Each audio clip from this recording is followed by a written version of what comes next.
Yeay, kembali lagi sama saya, Ain Berlian Apriliana. Di sini saya akan menjelaskan topik 1 mengenai alur proses pengolahan minyak kelapa sawit pada PT Manakara Unggul Lestari. Nah, langsung saja. Nah, sebelum memasuki alur proses pengolahan minyak kelapa sawit pada PT Manakara Unggul Lestari, alangkah baiknya kita mengenal dulu nih PMKS atau pabrik minyak kelapa sawit itu sendiri. Nah, pabrik minyak kelapa sawit PMKS Leling merupakan salah satu PMKS yang dimiliki oleh PT Manakara Unggul Lestari yang berfungsi sebagai tempat proses pengolahan tandan buah segar atau TBS menjadi CPO atau crude palm oil dan kernel. Untuk mendukung operasional pengolahan tersebut, PMKS Leling dilengkapi dengan beberapa stasiun. Dalam proses pengolahan TBS menjadi CPO dan kernel dibutuhkan stasiun utama dan stasiun pendukung. Stasiun utama merupakan stasiun yang berhubungan secara langsung dengan proses pengolahan TBS menjadi CPO dan kernel. Stasiun utama di PMKS Leling antara lain yang pertama ada stasiun penerimaan buah atau fruit reception. Nah, stasiun ini berfungsi untuk menerima TBS dari kebun sebelum diolah di PMKS Leling. Nah, stasiun penerimaan buah di PMKS Leling terbagi menjadi dua, yaitu sortasi dan loading rem. Kemudian yang kedua ada stasiun rebusan atau sterilizer. Proses perebusan TBS dilakukan dengan prinsip perpindahan panas secara konveksi dan konduksi. Jenis sterilizer yang digunakan di PMKS Leling adalah horizontal sterilizer, model lama yang dilengkapi dengan satu pintu di bagian depan, kemudian dimodifikasi lagi dengan penambahan pintu di bagian belakang. Nah, yang ketiga ada stasiun pemipilan atau tracer. Stasiun tracer merupakan stasiun yang melakukan proses pemisahan TBS yang telah direbus menjadi brondolan atau fruitlet dan janjang kosong atau empty batch dengan sistem diputar dan dibanting. Nah, fungsi dari stasiun ini adalah untuk memisahkan antara brondolan dengan janjangan kosong dengan metode diputar dan dibanting di dalam tracer drum. Kemudian yang keempat ada stasiun pencacahan atau digester dan pengempaan atau press.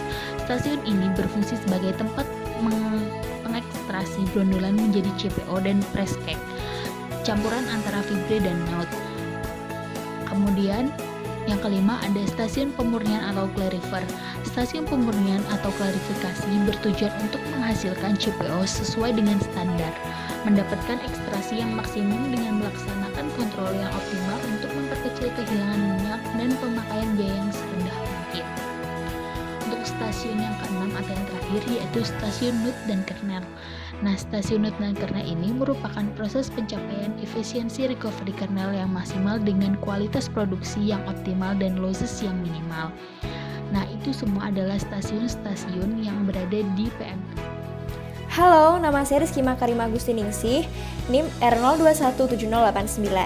Saya akan menjelaskan mengenai identifikasi faktor bahaya di industri kelapa sawit yang akan disajikan dalam bentuk form Hiradesi. Selamat menyaksikan. Yang pertama yaitu pada lokasi stasiun penerimaan buah atau fruit reception. Aktivitas pertama yaitu sortasi. Sumber bahayanya pada pekerja. Resikonya yaitu adanya binatang sawit pada saat penyortiran. Dampak bahayanya tersengat binatang sawit. Kemudian resiko kedua dari sumber bahaya pada pekerja yaitu penyortiran dilakukan di atas dump truck. Dampak bahayanya terjatuh. Kemudian penggunaan APD yang tidak disiplin. Dampak bahayanya yaitu tertimpa buah sawit dan tertusuk duri sawit. Kemudian umur pekerja lebih dari 50 tahun. Dampak bahayanya yaitu gangguan kesehatan atau kelelahan. Kemudian dari sumber bahaya pekerja ada resiko sikap pekerja tidak ergonomis, di mana dampak bahayanya yaitu sakit pada tungkai belakang atau low back pain. Kemudian selain sumber bahaya pekerja yaitu terdapat sumber bahaya dari lingkungan kerja. Risiko pertama yaitu suhu iklim kerja melebihi NAB, yakni lebih dari 29 derajat Celcius per hari. Dampaknya yaitu head exhausting dan dehidrasi. Kemudian terdapat resiko membakar sampah sembarangan. Dampak bahayanya kebakaran. Kemudian yang ketiga yaitu terdapat resiko lama kerja lebih dari 8 jam kerja. Dampaknya yaitu kelelahan. Kemudian yang keempat, dari dari sumber bahaya lingkungan kerja terdapat resiko kebisingan melebihi NAB, yakni lebih dari 85 desibel untuk keterpaparan 8 jam per hari. Dampak bahayanya yaitu gangguan pendengaran. Kemudian, adanya sumber bahaya pada peralatan. Resikonya yaitu ganju tidak layak pakai. Nah, ganju ini termasuk peralatan yang dipakai pada saat penyortiran. Nah, dampaknya dari ganju tidak layak pakai itu yaitu luka atau tergores ganju. Kemudian, pada stasiun penerimaan buah atau food reception terdapat aktivitas kedua, yaitu loading rem. Sumber bahaya pertama terdapat dari pekerja. Risiko pertama yaitu adanya binatang sawit masuk ke mata dan baju. Dampaknya tersengat binatang sawit. Kemudian ada lama kerja lebih dari 8 jam kerja. Dampaknya yaitu kelelahan. Kemudian yang ketiga, penggunaan APD yang tidak disiplin seperti masker, sarung tangan, dan helm safety. Dampaknya yaitu tertusuk duri sawit. Kemudian, beban buah lebih besar dari pekerja atau tombak buah. Dampak bahayanya yaitu tertimpa buah sawit dan sakit pada tungkai belakang. Kemudian, pada aktivitas loading rem terdapat sumber bahaya dari lingkungan kerja. Risiko yang pertama yaitu suhu iklim kerja lebih dari NAB, yakni lebih dari 29 derajat Celcius per hari. Dampak bahayanya yaitu head exhausting dan gangguan pernafasan. Kemudian yang ketiga ada sumber bahaya dari peralatan. Risikonya yaitu pengecekan peralatan jarang dilakukan. Dampaknya kerugian material. Kemudian APD atau sarung tangan robek. Dampaknya tertusuk duri sawit. Kemudian dari sumber bahaya peralatan terdapat risiko yaitu tangga licin tanpa handle. Dampaknya jelas terjatuh dari tangga atau cedera. Kemudian yang kedua terdapat pada lokasi stasiun rebusan atau sterilizer. Nah, pada stasiun rebusan atau sterilizer ini ada aktivitas yaitu rebusan. Sumber bahaya pertama terdapat dari pekerja, di mana risikonya yaitu merokok pada area pengolahan, dampaknya yaitu kebakaran. Kemudian adanya risiko lama kerja lebih dari 8 jam kerja, dampaknya yaitu kelelahan. Kemudian sumber bahaya kedua yaitu dari lingkungan kerja. Risiko yang pertama, lingkungan kerja yang panas, dampaknya head exhausting. Kemudian uap panas rebusan, dampaknya gangguan pernafasan. Kemudian yang ketiga, kebisingan hampir mencapai NAB, yakni lebih dari sama dengan 86 desibel untuk keterpaparan 8 jam per hari. Dampak bahayanya gangguan pendengaran. Kemudian adanya suhu iklim kerja melebihi NAB, yakni lebih dari 29 derajat Celcius per hari. Dampak bahayanya head exhausting. Kemudian yang terakhir, pada stasiun rebusan atau sterilizer terdapat sumber bahaya dari peralatan, di mana risiko pertama yaitu pengoperasian manual pada alat dalam kondisi panas, yaitu pipa panas. Nah, dampaknya luka bakar. Kemudian yang kedua, adanya resiko pengecekan peralatan jarang dilakukan. Dampaknya yaitu kerugian material. Dapat kita lihat dari form HDC pada lokasi stasiun penerimaan buah dan pada stasiun rebusan atau sterilizer, tingkat resiko sebelum dan sesudah adanya pengendalian yang ditambahkan mengalami signifikan yang baik, karena pada penilaian resiko, angka tingkat resiko setelah adanya pengendalian yang ditambahkan menurun dibandingkan angka tingkat resiko sebelum ditambahkan pengendalian. Jadi dapat dikatakan bahwa pengendalian yang ditambahkan pada setiap aktivitas tersebut memiliki dampak yang baik. Nah, terima kasih. Kemudian identifikasi faktor bahaya pada lokasi selanjutnya akan dijelaskan oleh rekan saya. Terima kasih. Kami Kafira Septiana Dewi, NIM R02170113. Untuk kali ini saya akan melanjutkan terkait pembahasan identifikasi faktor-faktor bahaya pada industri kelapa sawit PT Makara Unggal Lestari dalam bentuk From Hira DC.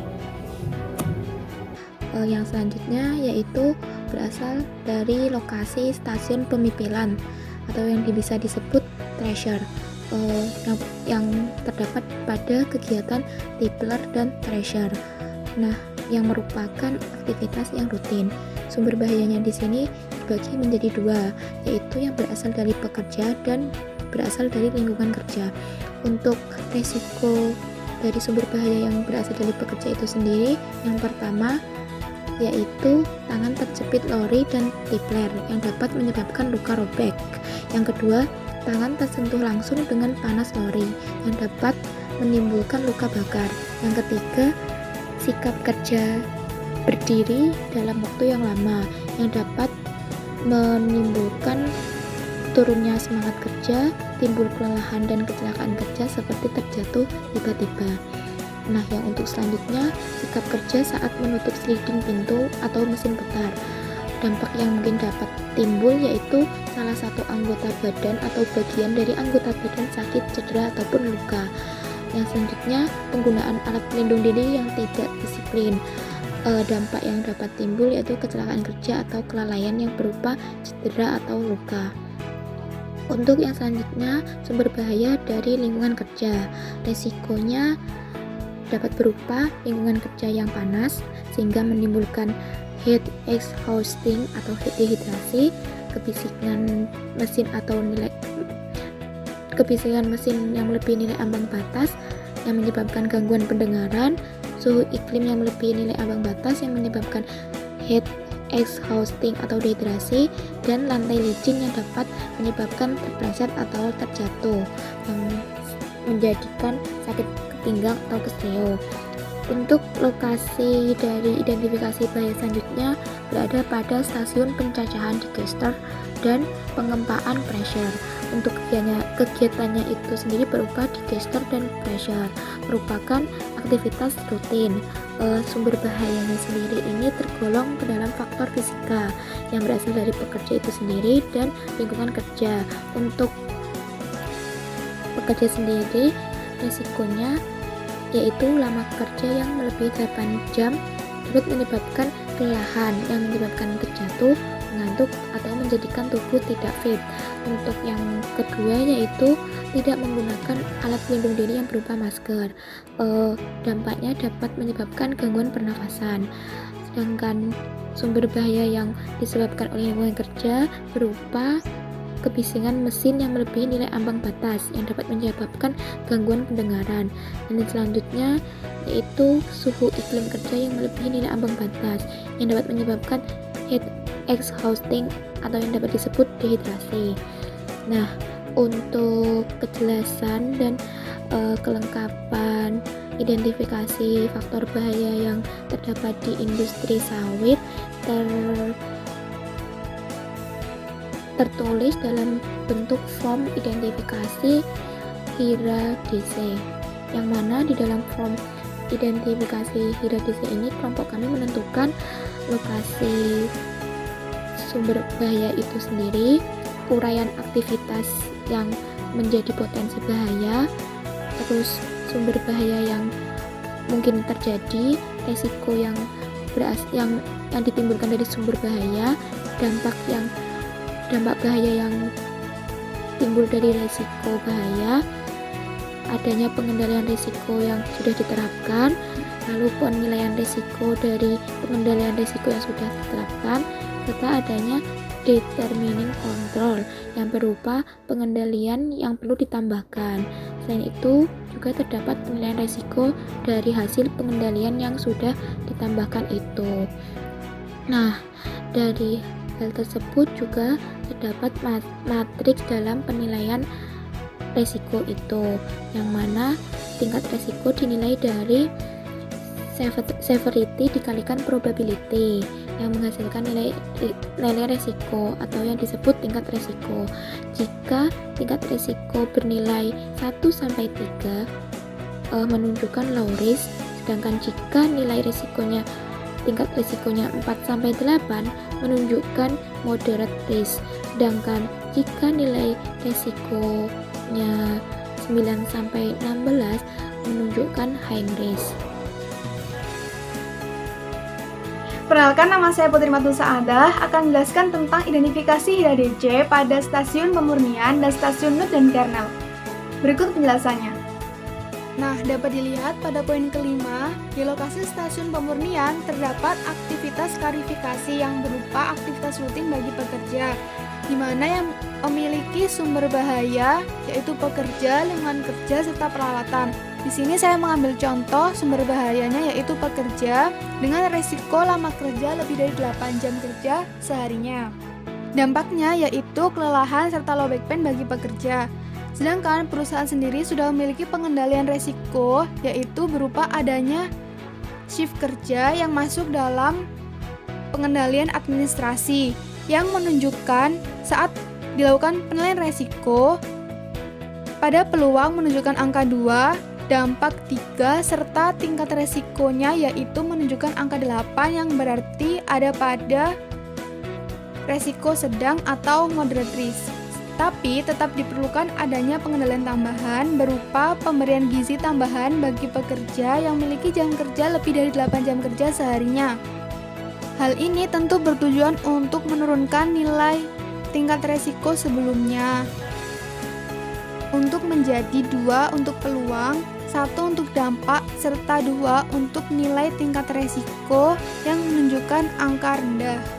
Nah, untuk contoh lainnya dapat dilihat sendiri ya pada tabel teman-teman.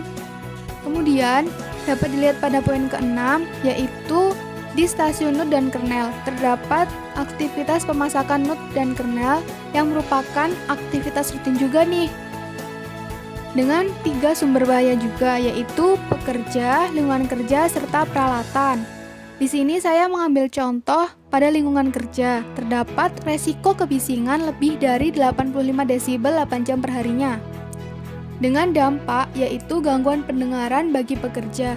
Namun perusahaan sendiri juga sudah melakukan pengendalian berupa administrasi dan pemberian APD bagi pekerja sendiri. Sehingga saat dilakukan penilaian resiko, angka peluang menunjukkan 3, 4 untuk dampak, dan nilai tingkat resiko masih masuk dalam kategori high risk atau resiko tinggi yang menunjukkan angka 12. Sehingga pada aktivitas ini sangat diperlukan adanya pengendalian tambahan. Sehingga kami memutuskan untuk pemberian engineering control atau pemberian alat peredam suara bising pada mesin yang dapat menurunkan angka tingkat resiko sebelumnya menjadi lebih rendah lagi, yaitu 2 untuk peluang, 2 untuk dampak yang menunjukkan angka tingkat resiko 4 atau masuk dalam kategori moderate risk. Nah, seperti itu ya teman-teman. Namun untuk contoh lainnya lagi-lagi bisa dilihat di tabel berikut. Saya Iqra Sastri akan menyampaikan topik 3 mengenai analisis risiko. Yang pertama yaitu pada lokasi stasiun penerimaan buah terdapat aktivitas sortasi yang memiliki potensi bahaya tersengat binatang sawit, terjatuh, tertimpa buah sawit, tertusuk buah dan duri sawit, kelelahan dan sakit pada tungkai belakang. Tingkat risiko di stasiun ini yaitu sedang atau moderate, yaitu tidak perlu adanya tindakan, hanya perlu pengawasan saja. Lingkungan kerja di stasiun ini tingkat risikonya termasuk sedang sampai high risk karena pekerja terpapar kebisingan lebih dari 85 desibel selama 8 jam per hari dan pekerja masih menggunakan peralatan yang tidak layak yang sudah sebaiknya diganti atau disubstitusi. Kemudian pada aktivitas loading rem terdapat resiko binatang sawit masuk ke mata dan baju, lama kerja lebih dari 8 jam, penggunaan APD yang tidak disiplin seperti masker, sarung tangan, dan helm safety, beban buah lebih besar dari pekerja, suhu iklim kerja lebih dari NAB, pengecekan peralatan yang jarang dilakukan, sarung tangan robek, tangga licin tanpa handle, sehingga memiliki tingkat risiko sedang atau moderate yang mana tidak perlu adanya tindakan namun perlu selalu diawasi. Yang kedua yaitu pada lokasi stasiun rebusan atau sterilizer terdapat aktivitas rebusan yang memiliki risiko merokok pada area pengolahan yang dapat menyebabkan kebakaran, lama kerja lebih dari 8 jam, yang mengakibatkan kelelahan pada pekerja, lingkungan kerja yang panas, uap panas rebusan, kebisingan hampir mencapai 85 desibel untuk keterpaparan 8 jam per hari, suhu iklim kerja melebihi NAB, pengoperasian manual pada alat dalam kondisi panas, pengecekan peralatan jarang dilakukan sehingga memiliki tingkat risiko moderate hingga high risk, yang mana perlu adanya tindakan untuk mengurangi risiko tersebut dalam jangka waktu 6-12 bulan. Yang ketiga yaitu pada lokasi pemipilan atau tracer. Terdapat aktivitas tipler dan tracer yang memiliki risiko tangan terjepit lori dan tipler, tangan tersentuh langsung dengan panas lori, sikap kerja berdiri dalam waktu yang lama, sikap kerja saat menutup sliding pintu atau mesin putar, penggunaan APD yang tidak disiplin, lingkungan kerja yang panas, kebisingan mesin melebihi NAB selama 8 jam, suhu iklim melebihi NAB, lantai licin sehingga memiliki tingkat risiko moderate hingga high risk, yang mana perlu adanya tindakan untuk mengurangi risiko tersebut dalam jangka waktu 6-12 bulan. Kemudian yang keempat yaitu pada stasiun pencacahan dan pengempaan atau digester dan tracer, terdapat aktivitas pencacahan dan pengempaan yang memiliki risiko lama kerja lebih dari 8 jam yang menyebabkan kelelahan, tidak menggunakan APD seperti masker yang dapat menyebabkan gangguan pernapasan, kebisingan mesin melebihi NAB selama 8 jam per hari yang dapat menyebabkan keturian, dan suhu iklim kerja melebihi NAB yang dapat menyebabkan heat exhausting sehingga memiliki tingkat risiko moderate hingga high risk, yang mana perlu adanya tindakan untuk mengurangi risiko tersebut dalam jangka waktu 6-12 bulan.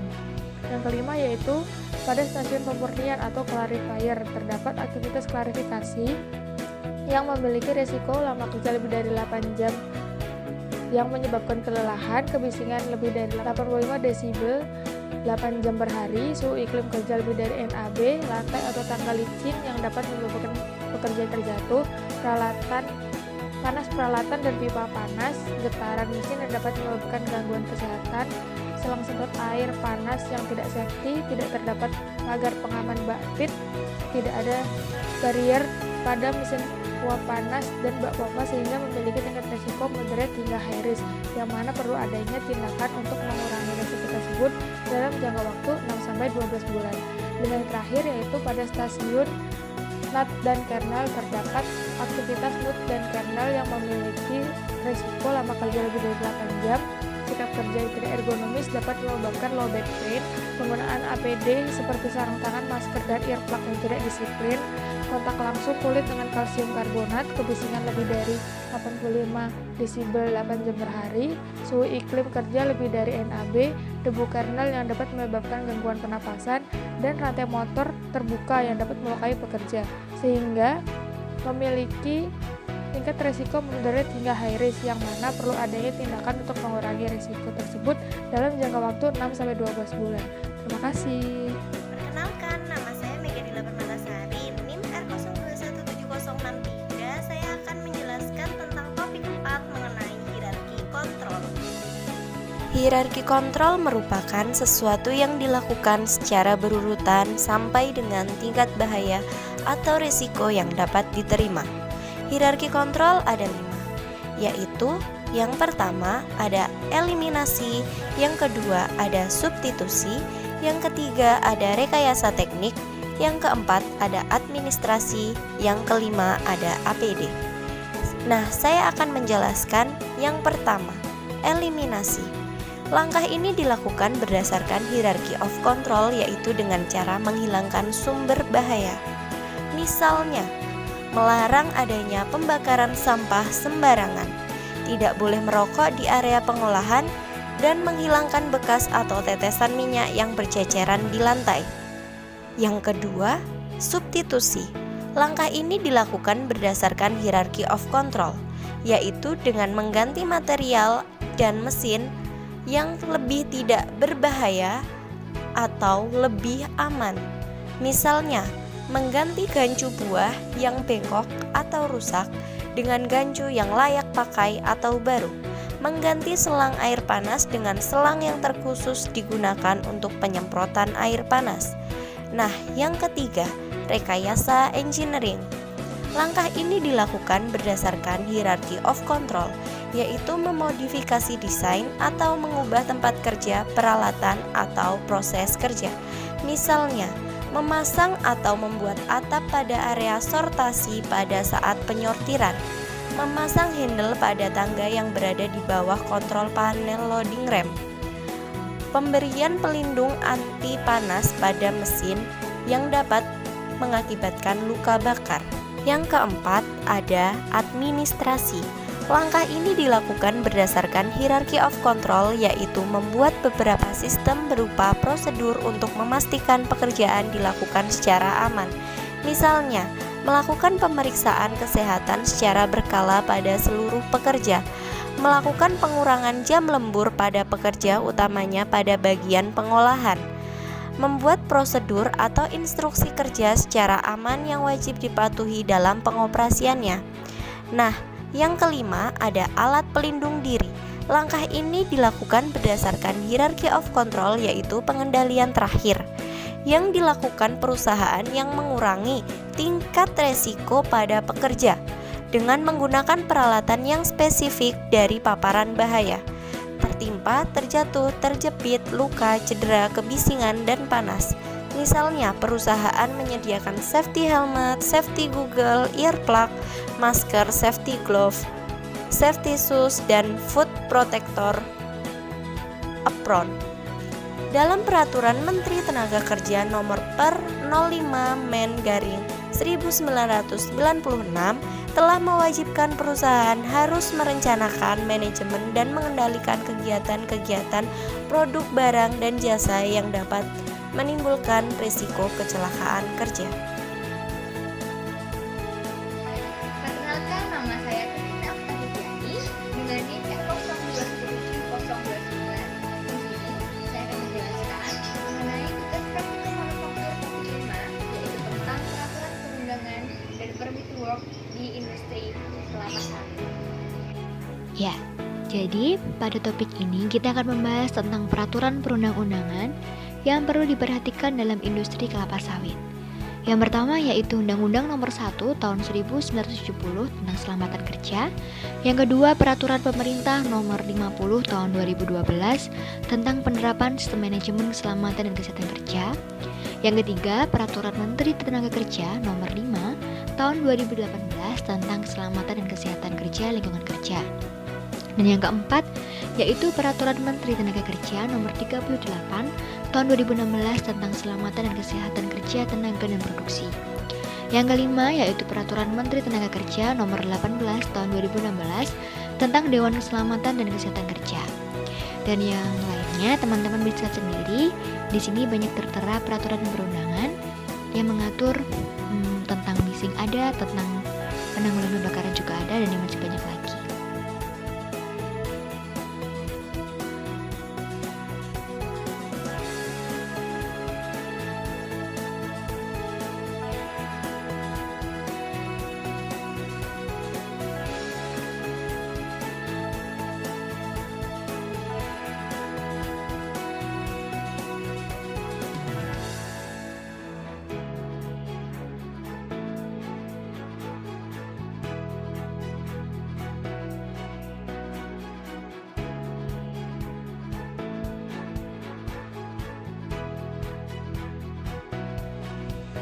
Dan yang selanjutnya, kita bahas tentang permit to work.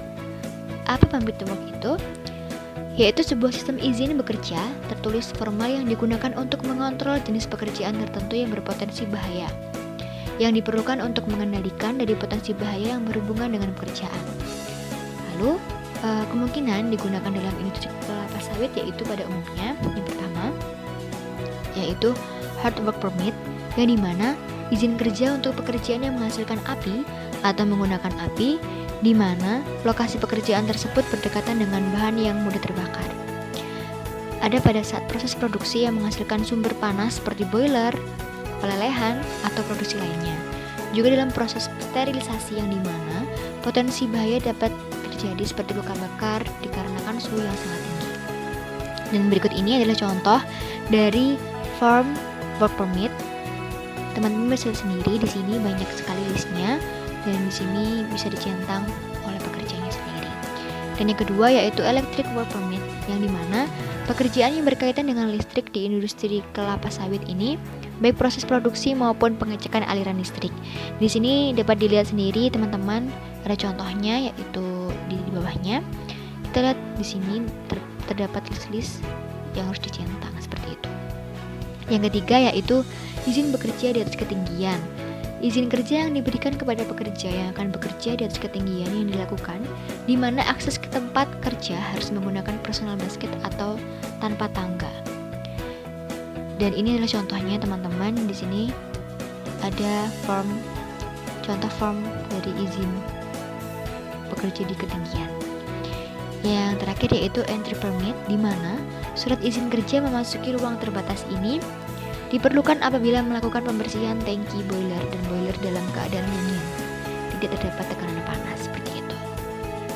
Dan materi selanjutnya akan dijelaskan oleh teman saya. Terima kasih.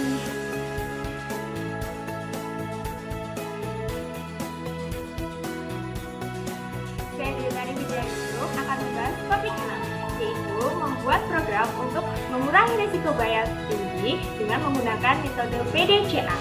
Kita akan menggunakan risiko bahaya tertinggi yaitu gangguan pendengaran di industri kelapa sawit. Yuk kita bahas! Sebelumnya, saya akan menjelaskan mengenai permasalahan risiko bahaya tertinggi di industri kelapa sawit, yaitu gangguan pendengaran. Permasalahan pertama, adanya sumber bising dari peralatan mesin yang memiliki intensitas kebisingan lebih dari 85 desibel. Permasalahan kedua, rata-rata lama waktu kerja pekerja di industri kelapa sawit lebih dari 8 jam per hari, termasuk waktu lembur.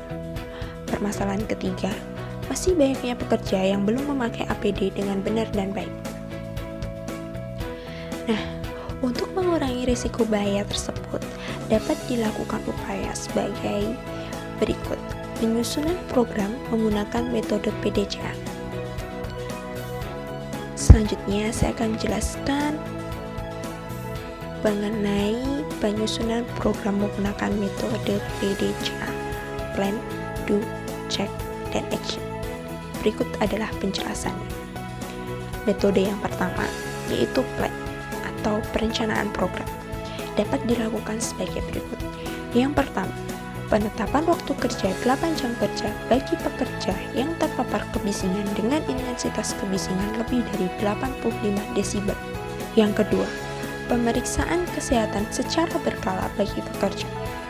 Yang ketiga, pengukuran kebisingan dengan menggunakan alat ukur kebisingan sound level meter. Yang keempat, pemberian pelatihan terkait pentingnya K3 bagi pekerja. Yang kelima, pengadaan alat pelindung diri atau APD berupa earplug dan safety helmet. Metode yang kedua, Do atau pelaksanaan program dapat direncanakan sebagai berikut. Yang pertama, pembuatan SOP pergantian shift kerja bagi pekerja dengan aturan shift pertama dimulai pukul 06.00 sampai dengan 14.00. Shift kedua dimulai pukul 14.00 sampai dengan pukul 22.00. Shift ketiga dimulai pukul 22.00 sampai dengan 06.00. Yang kedua, pelaksanaan pemeriksaan kesehatan secara berkala bagi pekerja dengan periode waktu 6 bulan sekali pada bulan Januari dan Agustus. Yang ketiga, pelaksanaan pengukuran kebisingan menggunakan alat pengukur sound level meter dengan periode waktu 1 tahun sekali pada bulan Mei, atau jika dirasa intensitas kebisingan tinggi dapat dilakukan 2 kali dalam 1 tahun pada bulan Mei dan September. Yang keempat, pelaksanaan pelatihan terkait pentingnya K3 dilakukan 1 tahun sekali pada bulan Juni. Yang kelima, pembelian APD dilakukan 1 tahun sekali pada bulan April. Metode yang ketiga yaitu Check, memonitoring atau pemeriksaan pelaksanaan program dapat dilakukan sebagai berikut. Yang pertama, mensosialisasikan SOP terkait pergantian shift pekerja kepada pekerja. Yang kedua, memonitoring checklist pekerja yang melakukan pemeriksaan kesehatan. Yang ketiga, memonitoring alat ukur dan hasil dari pengukuran kebisingan. Yang keempat, memonitoring checklist pekerja yang mengikuti pelatihan terkait pentingnya K3 melalui sertifikat pelatihan yang didapat. Yang kelima, melakukan inspeksi APD yang masih layak dan tidak layak, serta inspeksi penggunaan APD pada pekerja. Metode yang terakhir yaitu action, mengevaluasi dan peninjauan ulang program yang sudah ada. Dapat dilakukan sebagai berikut. Yang pertama, melakukan evaluasi dan peninjauan ulang SOP yang sudah ada. Jika dirasa SOP tersebut belum dapat mencapai tujuan, maka akan dilakukan perbaikan pada SOP tersebut dan kemudian dilakukan sosialisasi kembali kepada pekerja. Yang kedua, melakukan evaluasi dan peninjauan ulang pelaksanaan pemeriksaan kesehatan dan pelatihan yang sudah dilaksanakan. Jika pada pelaksanaan yang dirasa masih kurang mencapai sasaran, maka akan ditinjau ulang dan dilakukan perbaikan. Yang ketiga, melakukan evaluasi dan peninjauan ulang hasil inspeksi yang telah dilaksanakan. Jika dari hasil inspeksi ditemukan banyak temuan atau pelanggaran, maka perlu dilakukan perbaikan dan peninjauan ulang program yang ada. Berikut adalah penjelasan dari saya mengenai program untuk mengurangi risiko bahaya tinggi dengan menggunakan metode PDCA. Assalamualaikum, saya Widati Kurniasari, Administrasi Seni. Di Indonesia merupakan negara produsen dan eksportir minyak kelapa sawit terbesar di dunia. Bahkan pada tahun 2018, produksinya mencapai 47 juta ton. Dari keseluruhan proses produksi minyak kelapa sawit, limbah yang paling sering ditemukan yakni limbah tandan kosong kelapa sawit dan limbah cair. Yang pertama akan kita bahas adalah limbah tandan kosong kelapa sawit atau TKKS. Limbah TKKS merupakan limbah terbesar yang dihasilkan oleh perkebunan kelapa sawit. Namun, limbah ini masih belum dikelola dengan maksimal dan belum dimanfaatkan dengan baik. Di sini kami memilih untuk mengelolanya sebagai pupuk kompos. Di suatu penelitian ditemukan bahwa penambahan pupuk kompos tandan kosong akan meningkatkan pH tanah. Untuk itu, mari kita jabarkan bagaimana pengelolaan limbah tandan kosong kelapa sawit ini melalui metode PDCA. Yang pertama, P yaitu plan, adanya kebijakan dari perusahaan untuk mengelola limbah, perencanaan terkait pengelolaan limbah, pengadaan anggaran untuk pengelolaan limbah, dan penyediaan sarana prasarana pengelolaan limbah. Untuk D, pelaksanaan program pengelolaan limbah tandan kosong kelapa sawit menjadi pupuk kompos. Untuk cek, yaitu dengan peninjauan lokasi pengelolaan limbah, inspeksi proses pengelolaan limbah, pengecekan kualitas mutu hasil pengelolaan limbah. Dan action, yaitu evaluasi keberjalanan kebijakan pengelolaan limbah, keberjalanan program, dan evaluasi proses pengelolaan limbah, di mana apabila ditemukan ketidaksesuaian akan ditindaklanjuti. Selanjutnya yakni limbah cair. Pada setiap pabrik atau industri, di proses produksi pasti menghasilkan air buangan atau air limbah. Begitu pula dengan proses pembuatan minyak sawit mentah yang akan menghasilkan beberapa air buangan. Air limbah yang dihasilkan ini memiliki beberapa karakter, di antaranya fluktuasi volume airnya yang besar, mutu air limbah yang mudah berubah, dan kadar minyaknya yang tinggi, serta nilai BOD dan COD yang sangat tinggi. Beragamnya air limbah yang terdapat pada proses pembuatan minyak dan karakter yang berbeda-beda mengharuskan perusahaan untuk mengolah air limbah dengan metode yang benar. Sebab jika tidak diolah dengan benar, maka akan menyebabkan kerusakan pada kualitas air dan lingkungan. Untuk itu, metode pengelolaan air limbah di industri kelapa sawit yang benar, yang tepat menurut kami adalah dengan metode kolam stabil biologis dengan sistem lagun. Dengan gambaran yang dapat dilihat pada gambar, yakni air limbah, emisan minyak dan air, kolam anaerob, kolam oksidasi, dan metode lumpur aktif, kemudian baru dialirkan ke sungai. Secara detailnya akan dijelaskan, akan dilihat di gambar yang sudah tersedia, yakni teknik ini menggunakan beberapa kolam dengan luas 1 hingga beberapa hektar dengan kedalaman 3 hingga 5 meter. Secara sekilas dapat dilihat bahwa air limbah dengan kadar minyak tinggi diarahkan ke kolam anaerob. Kemudian di kolam anaerob terjadi fermentasi metan. Kemudian dialirkan kepada kolam anaerob, oksidasi secara aerob, lalu mengalirkan air uapan yang dikeluarkan hingga akhirnya ke sungai. Di sebagian pabrik, air uapan oksidasi diolah pada tangki lumpur aktif kemudian dialirkan ke sungai. Setelah mengetahui metode yang tepat, maka pengelolaannya kita akan analisis melalui metode PDCA. Yang pertama plan, yakni adanya kebijakan dari perusahaan untuk mengelola limbah cair, perencanaan terkait pengelolaan limbah cair, pemilihan metode, pengadaan anggaran, dan penyediaan sarana prasarana. Kemudian untuk do, yakni pelaksanaan program pengelolaan limbah cair dengan metode kolom stabil biologis sistem lagun. Kemudian untuk cek, yakni peninjauan lokasi pengelolaan air limbah, inspeksi atau peninjauan proses pengelolaan limbah cair, pengecekan saluran dan kolam limbah cair, pengecekan kualitas mutu air hasil pengelolaan limbah. Kemudian untuk action, yaitu evaluasi keberjalanan kebijakan pengelolaan limbah cair, keberjalanan program dan proses pengelolaan air